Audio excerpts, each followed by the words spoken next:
Today I'm going to show how to make a pine tree out of a pine cone. Let's get started. My dad, he actually made this. He found some, these look like maybe Scotch? No, I think they're spruce?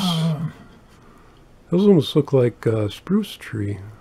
Oh, Yeah. anyway, any pine cone. they're on high ground. Then he just took a piece of birch log, cut about 3/8, ½ inch high, and then he took a Dremel tool and rounded out down into to match the bottom of the pine cone. In the center of the birch. In the center, yep.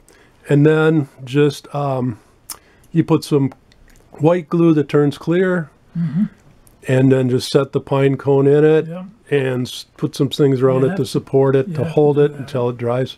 Otherwise it'll fall over. Gotcha, yep. And but no, those turned out looking really nice, and he had it here on, I did a different video on the mouse house, which turned out really kind of fun. But be sure and check out my other videos. Please subscribe, like, share, leave a comment below.